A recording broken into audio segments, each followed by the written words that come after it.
ప్రేక్షకులకు నమస్కారం. ఈ రోజు మనతో పాటు ఉన్నారు ప్రముఖ ఆధ్యాత్మికవేత్త, ఆస్ట్రో న్యూమరాలజిస్ట్, శ్రీ విద్యా ఉపాసకురాలు శ్రీమతి జయప్రద గారు మనతో పాటు ఉన్నారు. మేడం గారితో మాట్లాడి మన సందేహాలని తెలుసుకుందాం. నమస్తే అమ్మ. నమస్తే అమ్మ. శ్రీమాత్రే నమః. అమ్మ, కుంభరాశి వారు ఎటువంటి వారిని పెళ్లి చేసుకోవాలి, ఎటువంటి రాశిని పెళ్లి చేసుకోకూడదు, అసలు వాళ్ళ లక్షణాలు ఎలా ఉంటాయి మాకు తెలియజేయగలుగుతారా? తప్పకుండా నాన్న. సో కుంభరాశి అంటే ఏంటంటే మనకి కుంభంలా కనిపించే, కుండలాగా కనిపించే జీవితం. అంటే ఏంటంటే కుండలో నీళ్ళు ఉన్నాయి లేవో మనకు తెలియదు, చూడడానికి కుండ మాత్రం కనిపిస్తుంది. అలాగే వీళ్ళ మనస్తత్వాలు, వీళ్ళు పర్ఫెక్ట్గా ఆలోచిస్తారా లేకపోతే నెగిటివ్గా ఆలోచిస్తారా అనేది ఎప్పుడు ఎవరికి చెప్పరు. వాళ్ళు ఏదనుకుంటారో అది బయటికి ఎప్పుడు రాదు. చెప్పింది చేయరు, చేసింది చెప్పరు. ఈ కుంభరాశి వాళ్ళు జనరల్గా వాళ్ళు వాళ్ళు చేసేసుకుంటుంటారు. వాళ్ళకి ఏది నచ్చితే అది ఏది అనిపిస్తే అది చేస్తారు. సో డిస్కస్ చేయడం కానీ, ఇలా చేయొచ్చా అని అడగడం కానీ, ఇలాంటి లక్షణాలు చాలా తక్కువగానే ఉంటాయి వీళ్ళకి. వీళ్ళకి ఎక్కువ ఏంటంటే వర్క్ హార్డ్ అనేది ఇష్టం. వర్క్ చేసి ఎవరైనా సరే మనిషిగా పుట్టిన తర్వాత ఏదో ఒక పని చేసుకుంటూ వ్యాపకం పెంచుకుంటూ వెళ్ళాలి, కానీ వదిలేసి ఖాళీ కూర్చొని ఉండదు. ఒక ఆధ్యాత్మిక చింతన కావాలంటే దానికి సంబంధించిన పుస్తకాలు చదవాలి, అవి ఇంట్రెస్ట్, అవి చదువుతుంటారు.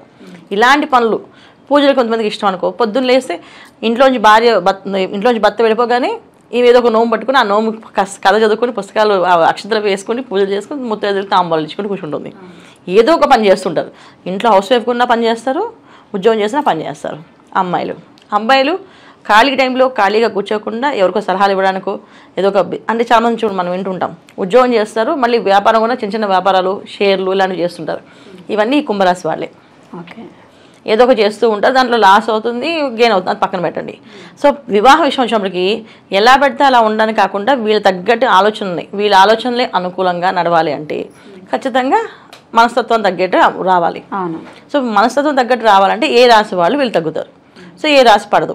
సో మనం చెప్పేది కుంభరాశి, కుంభలగ్నం. So date of birth, time of birth కరెక్ట్గా ఉన్న వాళ్ళకి లగ్నం ఏంటో తెలుస్తుంది. అది ఒకవేళ కుంభలగ్నం అయితే వాళ్ళు ఏ లగ్నం వాళ్ళు చేసుకోవచ్చు, ఏ లగ్నం చేసుకోకూడదు. Date of birth, time of birth లేదండి, ఓన్లీ మాకు నామాక్షరం మీద రాశి మాది కుంభరాశి అనుకునే వాళ్ళు ఏ రాశిని వివాహం చేసుకోవచ్చు అని చెప్తున్నాం. సో కుంభరాశి ఎవరిని చేసుకోకూడదు అంటే ఫస్ట్ చేసుకోకూడని వాళ్ళు చెప్తున్నాం. మీనరాశి వాళ్ళని చేసుకోవద్దు, తర్వాత మకర రాశి వాళ్ళని చేసుకోవద్దు. ఎందుకు చేసుకోవద్దు అంటే మీనరాశిలో ఉన్నవాళ్ళు ఉంటే ఆధ్యాత్మిక చింతనతో బాగా ఆధ్యాత్మిక రంగంలో ముందుకు వెళ్ళిపోతూ ఉంటారు. వాళ్ళు అయితే ఫుల్ ఎంటర్టైన్మెంట్ లెవెల్లో ఉంటారు వాళ్ళు. అంటే ఎప్పుడు పొద్దున్న లేచామా, జస్ట్ దేవుడికి దీపం పెట్టామా, దండం పెట్టుకున్నామా, వెళ్ళిపోయామా, ఎంజాయ్ చేస్తామా, ఒక పార్టీ చేసుకున్నామా, ఉద్యోగం చేయాలి, ఒక పార్టీ చేయాలి, హాలిడేస్ వస్తే వీకెండ్కి ఒక ఎక్కడైనా ఊరు వెళ్ళిపోవాలి అని చెప్పేసి, లేదా ఆధ్యాత్మిక చింతనలో ఉంటే ఏ దేవ దర్శనానికి, దేవాలయాల దర్శనానికి వెళ్ళిపోతుంటారు. సో ఎప్పుడు కూడా వీళ్ళు ట్రావెలింగ్ అనేది ఇష్టపడతారు. వెళ్ళడం, తిరగడము, కొత్త వాళ్ళతో మాట్లాడడము, కొత్త విషయాలు తెలుసుకోవడంలో వీళ్ళకి ఇంట్రెస్ట్ ఉంటుంది. కుంభరాశి వాళ్ళకి అన్ని విషయాల్లో తెలుసుకోవాలని ఉండదు. వాళ్ళ ఉద్యోగం, వాళ్ళకి ఆ తర్వాత జరిగే వాళ్ళకి చిన్న చిన్న విషయాల్లో కాలక్షేపాల కోసం వాళ్ళు చూసుకునే వ్యాపారాలు ఇవే చూస్తారు. ఎందుకంటే మనకు ఓపిక ఉన్నంతసేపే సంపాదించుకుంటాం, తర్వాత సంపాదించలేము. సో ఓపిక ఈ లోపు మనం సెటిల్ చేసుకోవాలి ఫ్యామిలీ అనే లక్షణం వీళ్ళది. మీనరాశి వాళ్ళకి ఓపిక ఉన్నప్పుడే తిరగలము, ఓపిక ఉన్నప్పుడే తెలుసుకోగలము, ఆ తర్వాత తెలుసుకుని ఏం చేస్తాము అనే లక్షణం. ఈ రెండు కాంబినేషన్స్ సరే సెట్ అవ్వ కదా. ఇక్కడ మనం మాట్లాడుకుంది ఏంటి, వివాహ జీవితం ఎలా ఉంటుంది. సో వివాహ జీవితం ఎలా ఉండాలంటే రెండు మనసులు కలిస్తే అది బ్రహ్మాండంగా ఉంటుంది. రెండు మనసులు కలవకపోతే రైలు పట్టాల లాంటి జీవితాలు ఉంటాయి. సో రైలు పట్టాల లాంటి జీవితాల కోసం అయితే పెళ్లి చేసుకోకలేదు, చక్కగా కలిసి అన్యోన్య దాంపత్య జీవితంగా అయితే పెళ్లి చేసుకోవాలి. సో వాళ్ళకి మీనరాశి, కుంభరాశి చేసుకోవద్దని చెప్పాం. అంటే కుంభరాశి కానీ, కుంభలగ్నం కానీ మీనరాశి మీనరాశి వాళ్ళకి చేసుకోవద్దు. అలాగే మీనలగ్నం వాళ్ళు, మీనరాశి వాళ్ళు, కుంభరాశి వాళ్ళని, కుంభలగ్నం వాళ్ళు చేసుకోవద్దు. ఈ కాంబినేషన్. తర్వాత ఇంకెవరు పడరు అంటే మేషలగ్నం, మేషరాశి. మేషరాశి వాళ్ళు కంప్లీట్గా, ఒకవేళ ఆధ్యాత్మిక చింతన ఎక్కువ కలిగిన వాళ్ళు అయితే కుంభరాశి వాళ్ళు, వీళ్ళకి అసలు కంప్లీట్గా ఆధ్యాత్మిక చింతన తక్కువ ఉంటుంది, ఎప్పుడు కొంత తక్కువే.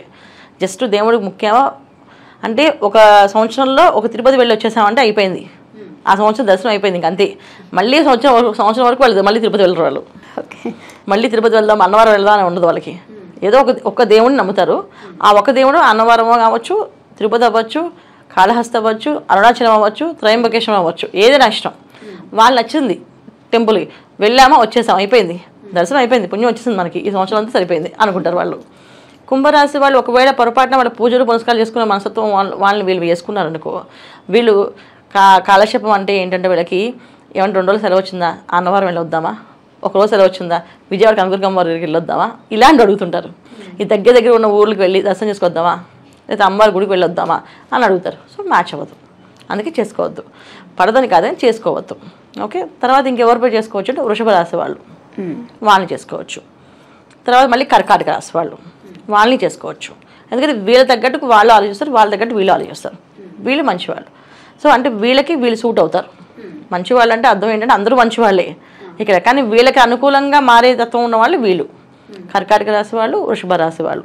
వీళ్ళు బాగా వీళ్ళకి అనుకూలంగా మారే అవకాశాలు ఎక్కువగా ఉంటాయి. వాళ్ళకి బాగుంటుంది కాంబినేషన్. ఇలా వీళ్ళు చూసుకోవడం వల్ల ఏమవుతుందంటే అన్యోన్య దాంపత్య జీవితం బాగుంటుంది. జనరల్గా మన జాతకం చూసుకొని ఏం చేస్తాము, 30 పాయింట్లను చూసుకుంటాం. 30 పాయింట్లు వచ్చాయా, లేకపోతే కనీసం 20 వచ్చాయా, లేదా 15 వచ్చాయా, 13 వచ్చినా సరే దానికి ఏదో రెమెడీ, ఒక పూజ, ఒక హోమమో చేసి ముందుకెళ్తుంటాం. సో చేసి వెళ్ళినప్పటికీ కూడా వీళ్ళు కలిసి ఉండరు. సో మనమేమనిపిస్తుంది, ఆ పాయింట్స్ రాలేదు కనుక వీళ్ళు విడిపోయారు అని అనుకుంటాం. సో పాయింట్స్తో సంబంధం లేదు ఇక్కడ, పాయింట్స్ సపరేట్ అది. కానీ ఇక్కడ రాశి తత్వాలు మన ఇంపార్టెంట్. ఇక్కడ ఏ రాశి చేసుకుంది, ఏ మనస్తత్వం వాళ్ళు చేసుకున్నారు, ఎందుకు చూసుకోవాలి. ఆర్థిక వ్యవస్థ పెరిగింది, ఇద్దరు సంపాదిస్తున్నారు. ఒకప్పుడు అమ్మాయి ఇంట్లో ఉండేది, అబ్బాయి సంపాదించేవాడు. సో తను చేసిన సంపాదనతో తనకు నచ్చినట్టుగా ఆ ఇంట్లో వాతావరణం పెట్టేది అమ్మాయి. ఇవాళ అలా కాదు కదా, అమ్మాయికి అమ్మాయి సంపాదిస్తున్నారు, అబ్బాయికి అబ్బాయి సంపాదిస్తున్నారు. పని విషయంలో వచ్చినప్పుడు ఇద్దరు చేయాలి సమానంగా. ఇద్దరు ఈగోస్ చూపించుకోకూడదు, ఇద్దరు మనసుతో బాగా కలిసి ఉండాలి, ఇద్దరు చక్కగా నవ్వుతూ మాట్లాడుకోవాలి, సీరియస్గా ఉండకూడదు. ఇవన్నీ లక్షణాలు ఉన్నాయి కదా. ఇవన్నీ కావాలంటే కంపల్సరీగా కాంబినేషన్ బాగుండాలి. సో కాంబినేషన్ లేకుండా వ్యతిరేక కాంబినేషన్ చేస్తే ఏమవుతుంది, చాలామంది అలాగే ఉంటున్నారు. ఈయన ఫోన్లో ఈయన చూసుకుంటుంటారు, ఆమె ఫోన్లో ఆమె చూసుకుంటూ ఏదో పనులు చేసుకుంటూ ఉంటారు. సో కావాల్సినప్పుడు అవసరమైనప్పుడు 2-3 మాటలు మాట్లాడుకుంటారు, తర్వాత మళ్ళీ ఎవరి దారి వాళ్ళదే. ఇలా ఉండడానికి వివాహం చేసుకోకలే కదా. కలిసి ఉండాలంటే చూసుకోవాలి. కంపల్సరీ అవేర్నెస్ కోసం మనం ఈ వీడియోస్ చేస్తాం. ఎందుకు చేస్తున్నామంటే ఇవాళ డివోర్స్ అనేది పెరిగింది. ఒకప్పుడు డివోర్స్ అంటే భయపడేవాళ్ళు, చేసుకోకూడదు, రాకూడదు అని చెప్పేసి. ఇవాళ అసలు దాని మీద ఆలోచించట్లేదు, నచ్చకపోతే వదిలే అని చెప్పేస్తున్నారు. తల్లిదండ్రులే చెప్పేస్తున్నారు. ఇంత కష్టపడి చేసిన తల్లిదండ్రులు కూడా వాళ్ళు చెప్పేస్తే అంటే ఏంటంటే పిల్లలు బాధ చూడలేక వాళ్ళు చెప్పేస్తున్నారు. అప్పుడు అబ్బాయి బాధ చూడలేక తల్లిదండ్రులు బాధపడచ్చు, అమ్మాయి బాధ చూడలేక తల్లిదండ్రులు అనుకోవచ్చు. వాళ్ళు తప్పలేదు. ఇక్కడ చూడాల్సిన ఏంటి, కాంబినేషన్స్ కంపల్సరీ జాతకాలతో పాటు రాశి లక్షణాలు, లగ్నాలు ఇవి కంపల్సరీ చూసుకుంటేనే బాగుంటుంది. ఒకవేళ ఆల్రెడీ మ్యారేజ్ అయిన వాళ్ళు ఉంటారు కదా అమ్మ, సో వాళ్ళకి ఏమైనా పరిష్కారం ఉంటుందా? ఇది పెళ్ళికి కావాల్సిన వాళ్ళకి మాత్రమే ఈ వీడియోనన్నా, పెళ్ళి అయిన వాళ్ళకి కాదు. ఎందుకంటే పెళ్ళి అయిపోయిన తర్వాత ఒకసారి బ్రహ్మముడి పడిన తర్వాత ఇంకా ఆ దాంపత్య జీవితం అనేది అలా ముందుకు వెళ్ళడానికి కానీ వెనక్కి రావడానికి విప్పడానికి కాదు. అన్ని మంత్రాలు, అన్ని వేద మంత్రాలతో వాళ్ళని ఇద్దరిని కలిపారు అంటే అర్థం ఏంటంటే వాళ్ళకి వీళ్ళని రాసి పెట్టిందని అర్థం. ఇక కష్టమో నష్టమో భరించాలని అర్థం. చూడకుండా వివాహం అయింది అంటే అది బ్రహ్మ రాసిన రాత. ఇప్పుడు పెళ్ళిళ్ళు స్వర్గంలో నిర్ణయిస్తాను చెప్తారు కదా అందరూ. ఇప్పుడు అదే కదా అందరూ వాడుకుంటాం. మనకు అవసరమైనప్పుడు అది వాడుకొని, అవసరం లేనప్పుడు ఇది వాడుకోకూడదు అంటే ఎలాగవుతుంది?